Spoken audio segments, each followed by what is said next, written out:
Hi అండి, again welcome to Vanaja's food hub. ఈరోజు మనం ఆలు టమాటో కర్రీ చేస్తున్నానండి.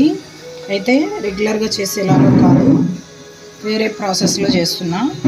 ఇలా కూడా బాగుంటుందండి, ట్రై చేయండి.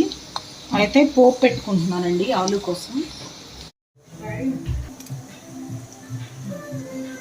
పోపు వేగిపోయిందండి.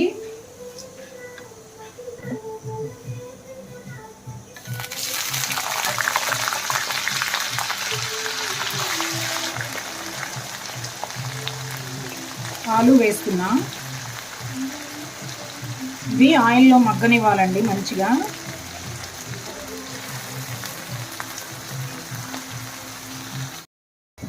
ఆయిల్లో కొద్దిగా కుక్కవర్ వేద్దామండి.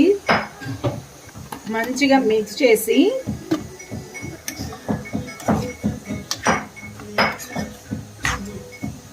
కుక్కవర్ ఇవ్వాలండి ఆయిల్లోనే. ముక్క మెత్తబడిన తర్వాత అప్పుడు మళ్ళీ ప్రాసెస్ స్టార్ట్ చేద్దాము. అప్పటి వరకు కొంచెము లిడ్ పెట్టేసి కుక్ అవ్వనిద్దాం. కొంచెం అల్లం వెల్లుల్లి ముద్ద అప్పటికప్పుడు ఫ్రెష్గా దంచి వేసుకున్నానండి. చాలా అంటే చాలా మంచి స్మెల్ వస్తుంది, టేస్టీగా ఉంటుంది ఇలా దంచుకొని వేసుకుంటే. మంచిగా మిక్స్ చేసుకుని మూత పెట్టేసి కుక్ అవ్వనిద్దామండి.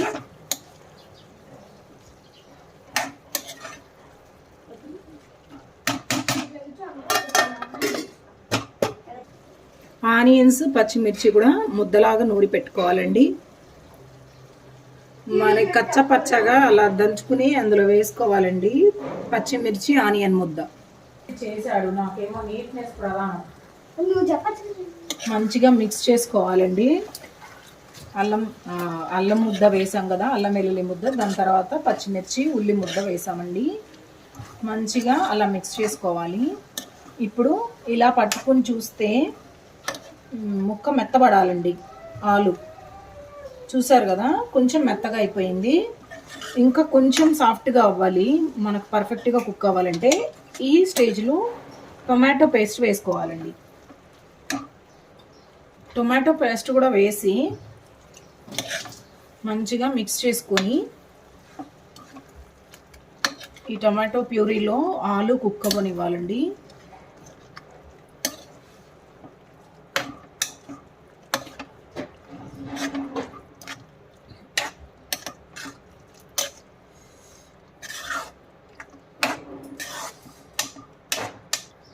మనం పచ్చిమిర్చి ముద్ద వేసాం కదండి, లైట్గా మనకి స్పైసీగా అనిపిస్తుంది.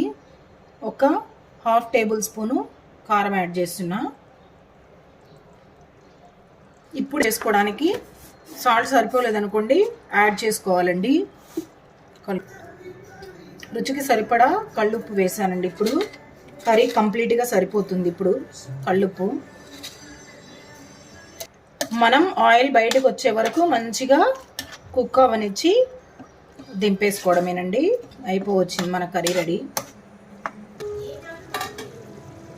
ఆయిల్ చూసారండి, చాలా మంచిగా ఇట్లా వచ్చేసింది కదా. ఆయిల్ అంటే మంచిగా కుక్ అయిపోయిందని అర్థం అండి. మంచి ఫ్లేవర్ కూడా వస్తుంది.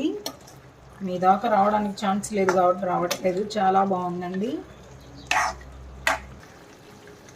మన కర్రీ రెడీ అయిపోయిందండి. కొత్తిమీర యాడ్ చేసి దింపేసుకుందాం స్టవ్ పై నుండి.